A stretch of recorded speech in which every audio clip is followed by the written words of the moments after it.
अस्सलाम वालेकुम। आप देख रहे हैं प्रोग्राम एजेंडा 5। मैं हूं Khadija Rathore. Donald Trump China पहुंच गए हैं। 3 रोज़ा ये दौरा होगा। इस वक्त पूरी दुनिया की नज़रें इस विज़िट पे है। इससे पहले डोनाल्ड ट्रंप ने 2017 में चाइना का दौरा किया था, जहां पे वॉर टैरिफ का आगाज़ भी हुआ था। यूएसए में मौजूद चाइनीज़ एम्बेसी ने एक फ्लायर जारी किया है, जिसमें इस बात को वाज़ेह किया गया कि ताइवान का मामला और दूसरे जो चाइनी ट्रेड और डेवलपमेंट के मामले हैं, इसे भी इस मुआहदे में, इस मुलाकात में जो है वो डिस्कस किया जाएगा। अमेरिका के लिए ताइवान की अहमियत बहुत ज़्यादा है। वहाँ रह के वो साउथ कोरिया, जापान की मदद भी कर सकता है, नॉर्थ कोरिया पे नज़र भी रख सकता है। इसी दौरे की वजह से हमने देखा था कि अमेरिका ने ईरान के साथ सीज़ फायर एक्सटेंड कर लिया था। अल जज़ीरा की रिपोर्ट के मुताबिक ये दौरा इंतहाई अहमियत का हामिल है। 3 रोज़ा ये दौरा होगा, जिसके बाद अगर डोनाल्ड ट्रंप ने फ़ौजी कार्रवाई की ईरान पे, तो फिर जंग मज़ीद तवील हो सकती है। वाज़ेह रहे, इसी दौरे की वजह से हमने देखा था कि ईरान ने ये कहा था कि पहले चाइना का दौरा हो जाए, उसके बाद ही स्ट्रेट ऑफ हॉर्मज़ को जो है वो खोला जा सकता है या नहीं। और चाइना जो है, आज की मुलाकात जब होगी डोनाल्ड ट्रंप से, सदर शी जिनपिंग से, तो स्ट्रेट ऑफ हॉर्मज़ के हवाले से भी बातें होंगी। साथ ही अल जज़ीरा ने ये खबर भी दी है कि अगर अमेरिका ईरान से चला भी जाता है, तो मुत्तहदा अरब अमारात के साथ ईरान की जंग बरकरार रह सकती है। वाज़ेह रहे कि इस वक्त जो तमाम कमांड एंड कंट्रोल सेंटर है वो दुबई में शिफ्ट किया जा रहा है। इससे पहले भी हमने देखा था कि मुत्तहदा अरब अमारात जो है वो इजराइल को सपोर्ट कर रहा था, जिसके बाद खलीजी ममालिक और मुत्तहदा अरब अमारात में एक खलीज पैदा हो गया था। पॉलिसी में जो है एक खलीज सामने आया था। साथ ही अगर इस पे गौर किया जाए और बात की जाए न्यूयॉर्क टाइम्स की, तो उन्होंने भी इस मुलाकात को अहम करार दिया है। इससे पहले भी ये बात वाज़ेह हो चुकी थी कि दुबई से जो हमले किए गए थे ईरान पे, ऑयल रिफाइनरी पे, वो दुबई की जानिब से किए गए थे, जिसके बाद हमने देखा कि ईरान की जानिब से 2800 हमले जो हैं वो दुबई और दीगर जो मकामात हैं इस पे किए गए थे। इस वक्त पूरी दुनिया की जो नज़र है वो बीजिंग पे है। डोनाल्ड ट्रंप जो हैं वो कल मुलाकात करेंगे चीनी सदर से, और वाज़ेह रहे इसमें टैरिफ के हवाले से भी बातचीत होगी, स्ट्रेट ऑफ हॉर्मज़ के हवाले से भी बातचीत होगी। चीन ने खैर मकदम किया है पाकिस्तान का कि उनकी जो काविशें हैं अमन के लिए और अपना हॉर्मज़ को खोलने के लिए है वो वाज़ेह, और साथ ही चाइना ने ज़ोर भी दिया है पाकिस्तान पे। वाज़ेह रहे कि इस वक्त ईरान पे पाबंदियां हैं, जिसके बायस हमने देखा कि चाइना जो है वो ईरान से तेल भी ले रहा है। इससे पहले भी हमने देखा था कि ईरानी वज़ीर ख़ारजा अब्बास अराग़ची ने रूस का दौरा भी किया था, जिस पे रूसी सदर का कहना था कि मुझे मुश्तबा ख़ामनेई का पैगाम मिल गया है। यूरेनियम का मामला है, इनरिचमेंट का मामला है, जिस पे ईरान ने ताहाल कोई बात नहीं की, और जो निकात पाकिस्तान की जानिब से दिए गए थे अमेरिका को, उसे अमेरिका मुस्तरद कर चुका है। क्या अमेरिका के ज़रिए अब ईरान को प्रेशराइज़ किया जाएगा कि वो अपने निकात को रोल बैक करें? इस पर बात करेंगे। हमारे साथ मौजूद हैं doctor Hamid Al Mashriqi, expert in international affairs, और इनके हमरा हैं हसन पीरज़ादा, तज़कियाकार हैं। आप दोनों को प्रोग्राम में वेलकम करते हैं। सबसे पहले रुख कर लेते हैं डॉक्टर हामिद का। हामिद साहब, बताइएगा, इस वक्त पूरी दुनिया की जो नज़रें हैं वो बीजिंग में हैं, और कुछ देर बाद हम देखेंगे कि डोनाल्ड ट्रंप जो हैं वो चीनी सदर से मुलाकात भी करेंगे, और ईरान जो है वो इस मुलाकात में एक हॉट टॉपिक या एक मुद्दे के ज़रिए के हवाले से डिस्कस भी किया जाएगा। देखिए खदीजा, प्रेसिडेंट ट्रंप ने 4 से 6 हफ्ते पहले ये कहा कि उनकी कोशिश होगी कि वो चाइना का दौरा शुरू होने से पहले ईरान की जंग खत्म कर चुके हों, ताकि उनके पास चाइना के दौरे में और बहुत सारे जो बड़े मामलात हैं, चाइना अमेरिका ट्रेड के हवाले से, ताइवान के हवाले से, फिर चाइना के जो टैरिफ के हवाले से मामलात हैं, फिर उसके बाद क्वाड और ब्रिक्स के हवाले से बहुत सारे मामलात हैं, पेट्रो डॉलर के हवाले से हैं, यूक्रेन रशिया जंग के हवाले से बहुत सारे और मामलात हैं, जिसके अंदर प्रेसिडेंट ट्रंप की कोशिश थी कि ईरान जंग जो है वो खत्म हो चुकी हो। बदकिस्मती से मैं कहूंगा कि दोनों जो ग्रुप्स हैं, दोनों जो पार्टीज हैं, उनकी एग्रीमेंट ना होने की वजह से अभी सीज फायर तो है, लेकिन जंग मुकम्मल खत्म नहीं हो सकी। दूसरी जानिब एक बात ये भी कही जा रही थी कि हो सकता है कि प्रेसिडेंट ट्रंप जो है वो एक ब्रेक थ्रू लेने के लिए, वो जो 1 पेज मेमोरेंडम ऑफ अंडरस्टैंडिंग की बात हो रही थी ईरान और अमेरिका के दरमियान फौरी तौर पर जंग बंदी के हवाले से, हो सकता है कि वो बीजिंग या शंघाई में साइन हो और सदर शी जिनपिंग जो है वो उसके मेहमान खुसूसी होते हैं। साथ साथ साथ प्रेसिडेंट ट्रंप और पाकिस्तानी वज़ीर आज़म शहबाज शरीफ, फील्ड मार्शल आसिम मुनीर और बहुत सारे और आइडियाज इसके ऊपर डिस्कस हुए। लेकिन चूंकि अभी पिछले जो 48 घंटों में या पिछले 3 दिन में जो डेवलपमेंट्स हुई, जिसके अंदर उनका प्रोजेक्ट फ्रीडम का फेल होना, उसके बाद फिर ईरान की तरफ से तजावीज का अमेरिका का ना मानना, ये सारी जो बातें हैं, उसके बाद अभी लग रहा है कि फौरी जंगबंदी तो होती नजर नहीं आ रही, बल्कि ईरान ने ये भी कह दिया कि अब वो वेट करेंगे चाइना का दौरा प्रेसिडेंट ट्रंप का खत्म हो जाए, तो उसके बाद फिर स्ट्रेट ऑफ हॉर्मुज पे भी बात होगी और दोनों चीजों पे।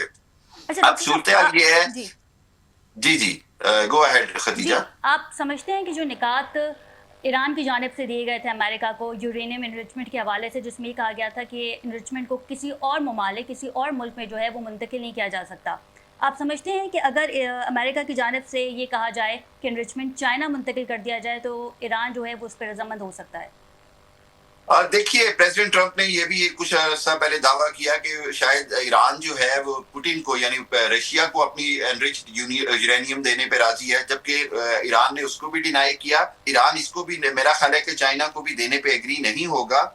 हाँ, इसके ऊपर ईरान ने बड़ा क्लियर कहा कि वो जो उसकी डाइल्यूशन है एनरिचमेंट की, वो 60% से नीचे 4% तक लाने को तैयार है, और 4% यूरेनियम जो होती है वो सिर्फ मेडिकल हेल्थ पर्पज के लिए इस्तेमाल होती है। सो ईरान की तरफ से ये जो स्टांस है कि वो हर हालत में यूरेनियम अपने पास रखेगा, मेरा ख्याल है इस पे कॉम्प्रोमाइज नहीं होगा।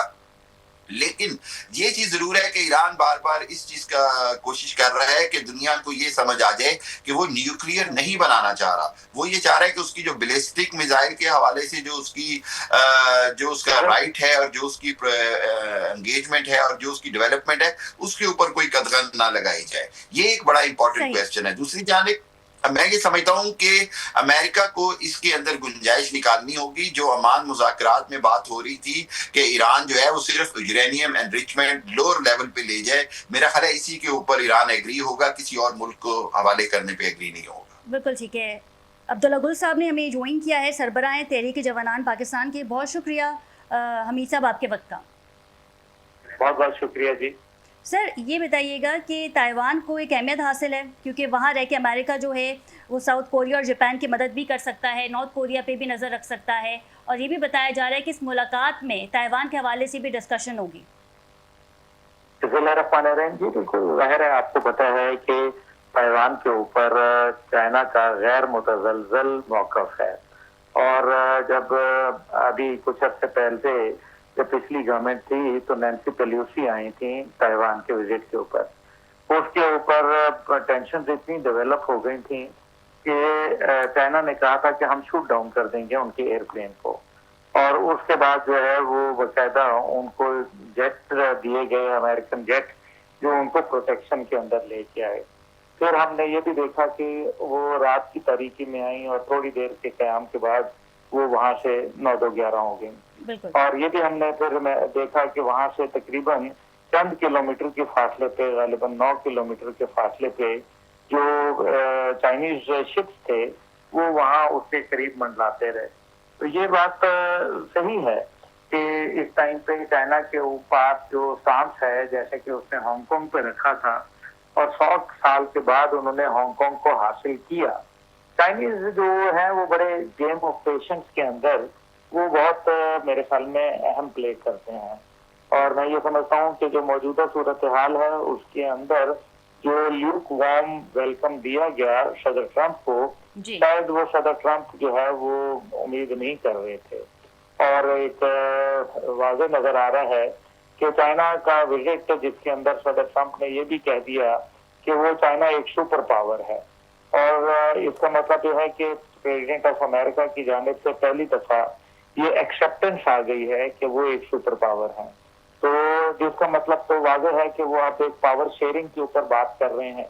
लेट्स सी कि वो क्या होता है। बिल्कुल ताइवान के ऊपर बात होगी, ताइवान को वो अपना अटूट अंग कहते हैं। अब्दुल्ला गुल साहब, ट्रेड और डेवलपमेंट के हवाले से भी बात होगी, ताकि चाइना जो है वो मगरिब की मंडी में अपनी ट्रेड को जारी रख सके। और जो टैरिफ लगाया जाता है, डोनाल्ड ट्रंप की जानिब से बारहा कहा जाता है कि मैं फला मुल्क पे टैरिफ लगा दूंगा, इस मुल्क पे टैरिफ लगा दूंगा, तो उस पर भी डिस्कशन हो सकती है, क्योंकि ईरान पे पाबंदियां हैं, जिसके बाइस हमने देखा कि चाइना अब भी ईरान से तेल ले रहा है।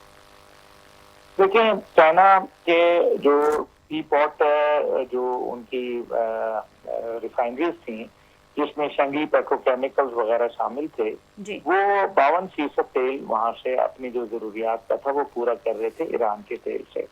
ईरान का टोटल तेल जो है वो उसकी 90% जो प्रोडक्शन है उसका तकरीबन चाइना की रिक्वायरमेंट का वो 14% बनता है, जो तकरीबन 1.38 मिलियन बैरल्स पर डे का है। तो ये एक बहुत बड़ी अमाउंट है नेचुरली, और चाइना को रिक्वायरमेंट है। हम ये भी जानते हैं कि अपना हुर्मुज़ तो खुल गई थी, लेकिन अपना हुर्मुज़ खुलने के बाद हमें ये भी नजर आया कि ये खुलने के बाद हमारे फील्ड मार्शल साहब ने खुलवाया था, बिल्कुल लेकिन अमेरिका ने बंद कर दिया, क्योंकि अमेरिका चाहता था कि वो चाइना को इकोनॉमिकली चोक करे। और ये बात चाइना को अच्छी तरीके से मालूम है। जब पहले उन्होंने ट्रेड टैरिफ आयद किया चाइना के ऊपर, तो उसके ऊपर चाइना ने रिएक्ट करके, जिसके ऊपर ट्रेड टैरिफ था ही नहीं, यानी कि जो रियर अर्थ मेटल्स थे जो कि अमेरिकन इंडस्ट्रीज को जरूरत है, उसके ऊपर उन्होंने उठा के जो है वो ट्रेड टैरिफ लगा दिया। नतीजा ये हुआ कि ये आप मुझे सुन पा रही हैं? हेलो जी जी जी अब्दुल्ला गुल साहब। तो आप जो उसके ऊपर ट्रेड टैरिफ उन्होंने चाइना ने आयद कर दिया, तो ये तो मतलब डोनाल्ड ट्रम्प साहब की इन हरकत की वजह से उल्टा अमेरिका को नुकसान पहुंच रहा है। हाउएवर मैं ये समझता हूँ कि जो एक $700 बिलियन का दोनों ममालिक के दरमियान तजारती हुजम है, ये एक बहुत बड़ी अमाउंट है। इस टाइम पे इलेक्शन ईयर है, और डोनाल्ड ट्रम्प साहब की मकबूलियत जो है वो इंतहाई कम सतह के ऊपर आ चुकी है। उनको चाइना के साथ अपने मामलात को दुरुस्त करना पड़ेगा, और उनको ईरान जंग का खात्मा करना पड़ेगा। हुर्मुज़ समेत उनको अपनी आंखें मलाका के ऊपर और अपने ताइवान से हटानी पड़ेंगी। बसूरत दीगर मेरे ख्याल में चाइना उनको बहुत ही ज्यादा परेशान कर सकता है, और वैसे भी ये कहा जा रहा है कि 2030 तक चाइना गालिबन अमेरिका को बतौर सुपर पावर रिप्लेस कर लेगा। और चाइना की जो पॉलिसी है वो है कि आओ सब मिलकर तरक्की करें, और अमेरिका की पॉलिसी है कि हम सिर्फ तरक्की करें। और यही इसकी अक्कासी आपको जो है वो भारत में भी नजर आती है और इसराइल में भी नजर आती है। बिल्कुल ठीक है। हसन, ये बताइएगा 3 रोज़ा ये दौरा है, इससे पहले 2017 में डोनाल्ड ट्रंप ने चाइना का दौरा किया था। इस वक्त वो चाइना में मौजूद है, और नायब सदर ने जो है वो उन्हें रिसीव किया है। एक्सपेक्टेशंस ज़्यादा थी कि चीनी सदर जो है शायद वो खुद आएंगे वेलकम करने डोनाल्ड ट्रंप का, और आप इस दौरे को कैसे देख रहे हैं? First of all thank you for having me Khadija. और I think so president Xi Jinping जो है वो कभी भी जो है वो नहीं जाते। चाइनीज एक डेकोरम है कि उनके जो वाइस प्रेसिडेंट हैं वो जाके जो है वो डिग्निटरीज का जो है वो इस्तकबाल करते हैं। When he was vice president himself, तब वो भी खुद जो है वो जाके इस्तकबाल करते रहते। आई थिंक सो मैं इसको ये देख रहा हूँ कि चाइनीज जो है वो दोबारा अपना जो उनका 4 पॉइंट प्लान था, जो व्हेन इसहाक डार साहब जो है वो चाइना गए थे, और उन्होंने एक जो इस सारी जंग के ऊपर एक अपना 4 पॉइंट प्रपोजल दिया था, जिसके अंदर था कि पीसफुल को एग्जिस्टेंस होनी चाहिए between west Asia and the gulf region, और जो सिक्योरिटी एपरेटस है, सिक्योरिटी आर्किटेक्चर है, उसके ऊपर जो है वो कॉपरेशन होनी चाहिए, और एक सस्टेनेबल जो है वो एक माहौल इस रीजन और इस खत्ते में होना चाहिए। उन्होंने ऑल्सो जो है वो चाइना ने नेशनल सोवरेनिटी की बात की थी कि जो टेरिटोरियल इंटेग्रिटी है इन रीजनल नेशंस की, वो उसकी प्रोटेक्शन जो है और जो क्रिटिकल इंफ्रास्ट्रक्चर है उसको बरकरार रहना चाहिए, और जो पर्सनल है, जो लीडरशिप है, जो इंस्टीट्यूशन है, उनकी जो है वो प्रोटेक्शन होनी चाहिए।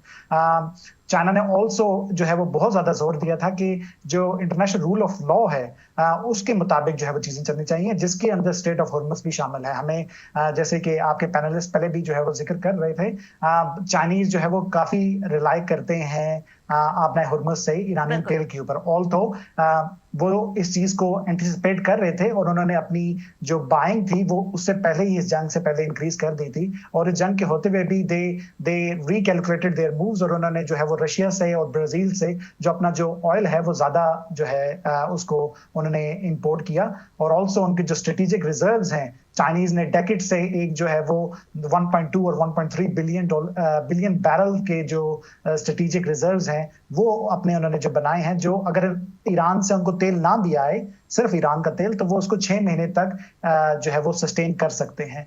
तो आई थिंक सो शी जिनपिंग इसी चीज को जो है वेनेजुएला पे डोनाल्ड ट्रंप ने कब्जा कर लिया, स्ट्रेट ऑफ हॉर्मस पे नाकाबंदी इस वक्त जारी है, तो जब मुलाकात होगी दोनों फरीकैन के दरमियान तो इस हवाले से डिस्कस किया जाएगा और टैरिफ के हवाले से भी डिस्कस किया जा सकता है। बिल्कुल, आई थिंक सो हर चीज ऑन द टेबल होगी।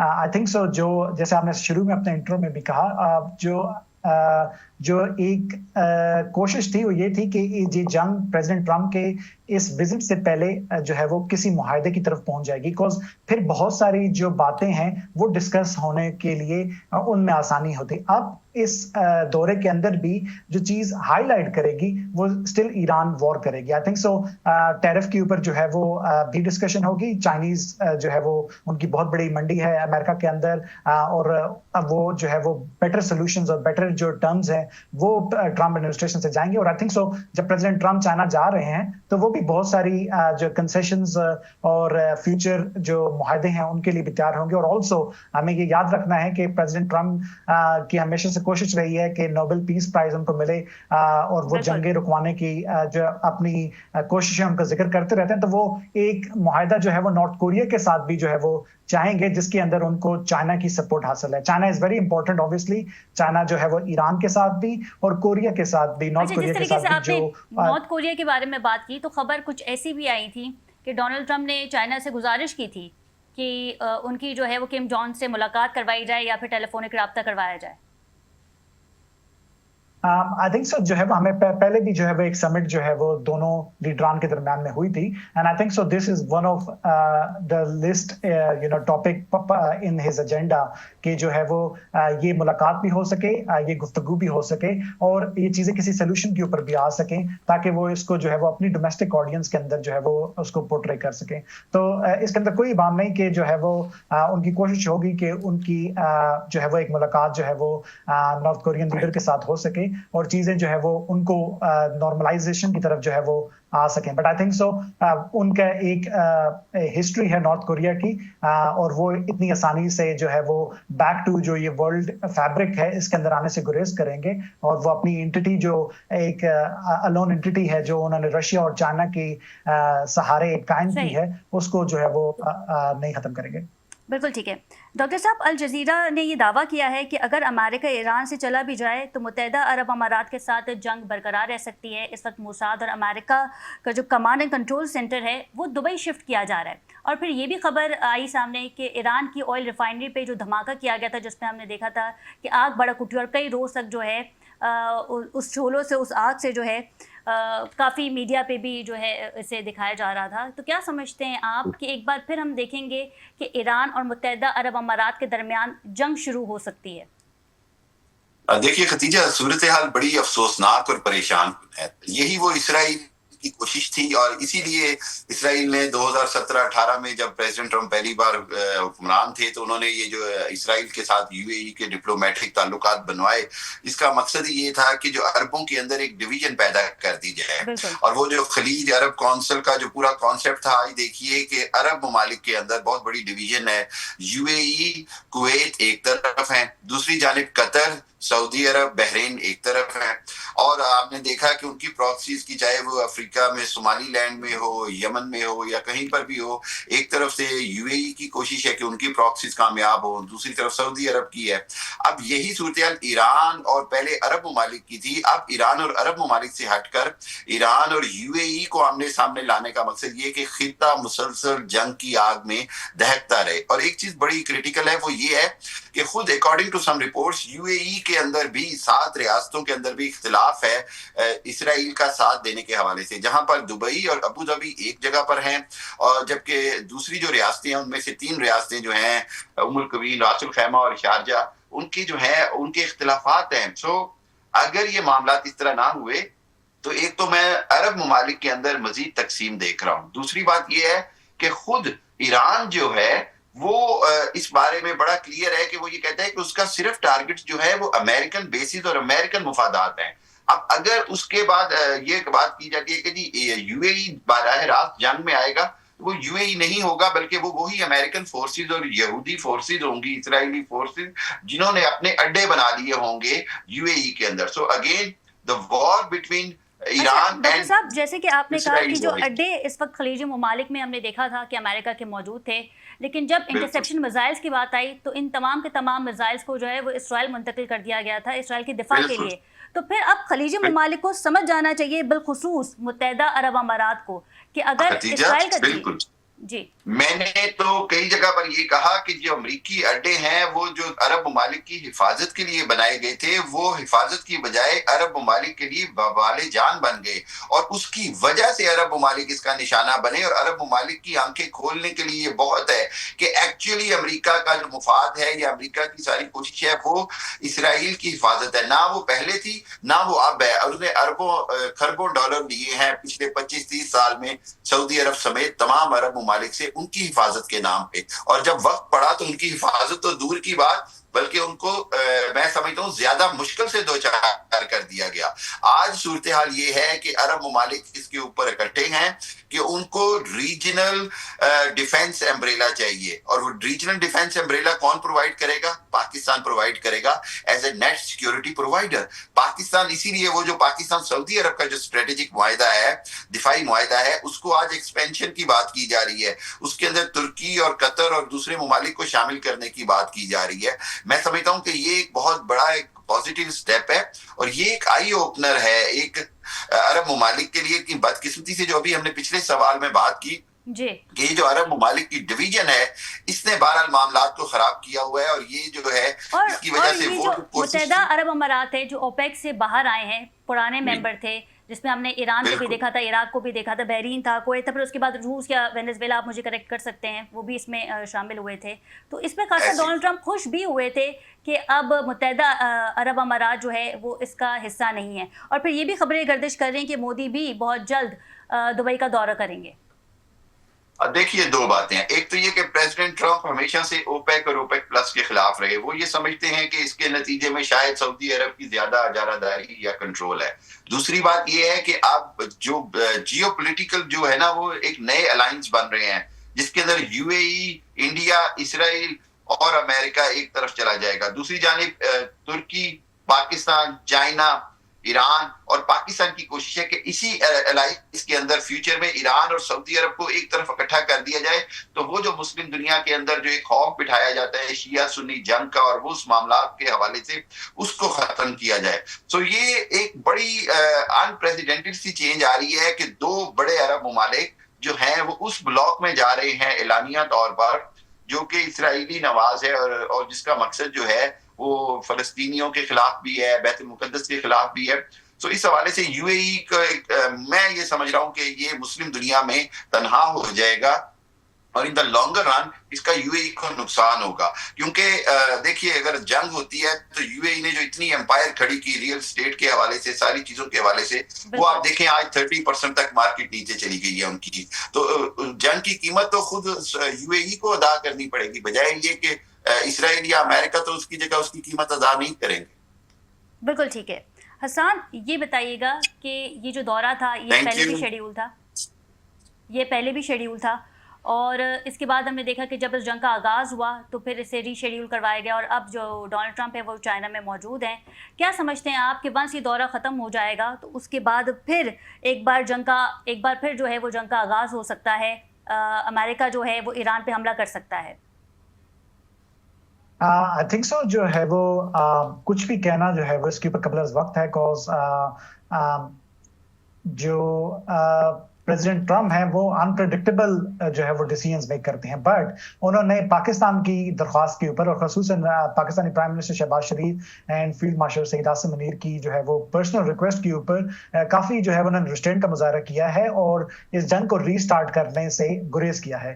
जो जंग है वो किसी भी सूरत में अमेरिका के मफाद में नहीं है इस वक्त कि वो दोबारा से इस जंग के अंदर जो है वो घुसे और जो है वो दोबारा से एक जो महाज है उसको एक्टिव किया जाए, कुछ उसका जो डायरेक्ट नुकसान है वो वर्ल्ड इकोनॉमी को पड़ेगा, जिसकी वजह से अमेरिका के ऊपर बहुत ज्यादा प्रेशर है। बट हैविंग सेड दैट, आपको लास्ट 48 आवर से एक कोऑर्डिनेटेड कैंपेन नजर आ रही है जिसके अंदर जो बेंजामिन नेतन्याहू जो इस्राएली प्राइम मिनिस्टर हैं वो सीबीएस को इंटरव्यू देते हैं, जिसके अंदर वो पाकिस्तान के वो मलाइन करने की कोशिश करते हैं। और उसके बाद CBS की एक स्टोरी आती है जेम्स रिपोर्टर की, जिसके ऊपर वो जो है वो पाकिस्तान के ऊपर इल्जाम लगाते हैं कि पाकिस्तान ईरानियन प्लेन्स को जो है वो हार्बर कर रहा है। और जो है वो एक और स्टोरी जो है वो अल जजीरा जो है वो पेश करता है, जिसके अंदर जो है वो ये कहा जाता है कि पाकिस्तान कुछ ज्यादा जो है वो पॉजिटिव रवैया जो है वो ईरान का अमेरिका के सामने पेश कर रहा है। तो एक कोऑर्डिनेटेड कैंपेन थी, बट थैंकफुली जो है वो प्रेसिडेंट ट्रंप ने उसको चाइना जाने से पहले एड्रेस किया और कहा कि Pakistan is still a great facilitator. मैं आपके शो में आने से पहले जो है वो एक इजरायली न्यूज चैनल के ऊपर भी था और मैंने वहां जाके भी इस चीज को बड़ा कैटेगोरिकली जो है वो एड्रेस किया है कि पाकिस्तान ही एक जो है वो मीडिएटर है इस वक्त between the Iranians and US, because Pakistan के ऊपर दोनों एडमिनिस्ट्रेशन का, इरानियंस एंड अमेरिकन का, पाकिस्तान के ऊपर जो है वो दोनों एडमिनिस्ट्रेशंस का ट्रस्ट मौजूद है। एक मिलिट्री टू मिलिट्री रिलेशनशिप जो है वो मौजूद है दोनों पार्टीज का। और पाकिस्तान जो है वो एक्टिवली इस जंग को रोके हुए है इन सीज फायर की कोशिशों से। अच्छा हसन, पाकिस्तान ने तो मीडिएशन का किरदार अदा किया है, लेकिन इस वक्त जो मुलाकात है चाइना और अमेरिका के दरमियान, उसमें यकीनी तौर पे ईरान के हवाले से भी बात होगी और इस हवाले से भी डिस्कस किया जा सकता है, अमेरिका को प्रेशराइज़ किया जा सकता है कि स्ट्रेट ऑफ हॉर्मज़ पे जो नाकाबंदी है अमेरिका की जानिब से, उसे फुल फौरी जो है वो हटाया जाए। आई थिंक सर बिल्कुल ये चीजें जो है वो everything will be on the table. हर चीज जो है वो डिस्कस होगी। ये चाइनीज ऑब्वियसली कोशिश करेंगे और जो है वो अपनी उन जो नेगोशिएशंस होंगी और जो ऑन द टेबल डिस्कशन होगी between president Xi Jinping and president Donald Trump, उसके अंदर ये आबनाए हुर्मुज़ की जो है वो बात लाजमी होगी कि जो है वो अमेरिकन जो है वो इस ब्लॉकेड को खत्म करें। आई थिंक अमेरिकन भी उसके मुकाबले में जो है वो डिमांड करेंगे कि ईरानियंस जो है वो कुछ गारंटीज अपनी यूरेनियम एनरिचमेंट के ऊपर दें। हमें इस चीज में हिस्ट्री को देखते हुए याद रखना है कि जब first joint comprehensive plan of action का मुआहदा हुआ था, उस वक्त भी P5 और +1 एक जो है वो कंट्रीज ने ईरान की और अमेरिका का जो मुआहदा था उसके वो जामिन बने थे। उसके अंदर चाइना शामिल था। Chinese foreign minister at that time was very active as well. तो I think so चीजें बहुत सारी जो है वो थ्रू हैं बिटवीन अमेरिका एंड चाइना की किस तरीके से ईरान को जो है वो यूरेनियम एनरिचमेंट के ऊपर और उनकी जो सेंट्रीफ्यूजेस की तादाद है उसको खत्म करने के ऊपर लाना है। आई थिंक सो जो अमेरिका चाहता है वो ये चाहता है कि यूरेनियम एनरिचमेंट जो उनका है वो इनरिच यूरेनियम है वो अमेरिका अपने साथ जो है वो लेके जा सके, जिससे ईरानियन जो है वो अगर चाइना के पास इस एनरिचमेंट को रखवाया जाता है तो अमेरिका या ईरान इसमें आमादा हो सकते हैं। आई think so saying it at the very last resolution जो है वो इस जंग के लिए शायद जो है वो प्रेसिडेंट ट्रम्प इसके ऊपर एग्री कर जाएं, बिकॉज उनको इस जंग के अंदर से कुछ जो कामयाबी है वो नहीं मिल सकी। इन द लॉन्ग रन वही चीजें हैं, बल्कि इस जंग के अंदर से आपने ईरान को एक ऐसा स्ट्रेटेजिक लीवर दे दिया है स्ट्रेट ऑफ हॉर्मज़ के कंट्रोल के ऊपर जो पहले भी कभी भी इस इक्वेशन का हिस्सा नहीं था। तो आई थिंक सो प्रेसिडेंट ट्रम्प अगर लास्ट रिजॉर्ट के ऊपर इस चीज के ऊपर भी एग्री कर जाएंगे कि ये जो है वो चाइना के ऊपर चाइना के पास इनरिच यूरेनियम जाए, बट आई थिंक सो उससे पहले यही उनकी कोशिश होगी कि वो प्रेशराइज कर सकें और ईरान को एग्री कर सकें कि जो इनरिच यूरेनियम है वो US लेके जा सके। ईरानियंस ने एक चीज जो इस नेगोशिएशन के अंदर बनवाई है वो एक जो तायहात बैन था यूरेनियम एनरिचमेंट के ऊपर, उससे वो US को वापस जो है वो 12 साल के ऊपर लेके आए हैं। एक अहम पॉइंट इसमें ये भी है कि जो निकात ईरान की जानिब से दिए गए थे अमेरिका को, डोनाल्ड ट्रंप ने इसे मुस्तरद कर दिया था। और क्या चाइना जो है वो मीडिएशन करवा सकता है ताकि जो निकात अमेरिका को पसंद नहीं थे जिन्हें मुस्तरद कर दिया था उसे रोल बैक किया जा सके? आई थिंक सो चाइनीज जो है वो पाकिस्तान की जो मीडिएशन है उसके सपोर्ट में जो है वो ऑन द बैक एंड जो है वो खड़े हैं। चाइनीज एज अ गारंटर जरूर आएंगे। पाकिस्तान एक एक्टिवली जो है वो नेगोशिएशन जो है वो कर रहा है और ये मीडिएशन की कोशिश जारी है। तो आई थिंक सो नेगोशिएशन के अंदर और डिप्लोमेसी के अंदर एक स्प्रिंट रेस नहीं होती, इट्स अ मैराथन जो इट टेक्स टाइम करती है। तो आई थिंक सो जो है वो ये जो बैक एंड फॉरवर्ड है रिगार्डलेस जो है वो ऑन द फ्रंट लगता है कि चीजें जो है वो एक सोल्यूशन की तरफ नहीं जा रही, बट एटलीस्ट एक जो केबल्स का जो एक्सचेंज है वो इन कंट्रीज के दरमियान में हो रहा है, जो अपनी डिमांड्स हैं वो सामने रखी जा रही हैं, which is a good point कि जो चीजें हैं वो डिस्कस एटलीस्ट हो रही हैं, जंग दोबारा से रिज्यूम नहीं हो रही। तो आई थिंक सो चीजें सोल्यूशन की तरफ जाएंगी। प्रेसिडेंट ट्रम्प वेरी वोकल हैं और वो चीजों को जब तक उनके म्यार की या उनकी पसंद की नहीं होती वो चीजों को एग्री नहीं करते, तो वो अपनी चीजों को बोलते रहेंगे बिकॉज उनको अपनी डोमेस्टिक ऑडियंस को मुतमईन रखना है। बिल्कुल ठीक है, बहुत शुक्रिया हसन पीरजादा, आपके वक्त का। इनके हमरा थे डॉक्टर हमीद अब्दुल्ला गुल साहब, आपका भी बहुत शुक्रिया। नाज़रीन, प्रोग्राम में मजीद भी बात करेंगे, लेकिन यहाँ वक्त हुआ एक शॉर्ट कमर्शियल ब्रेक का। Stay with us.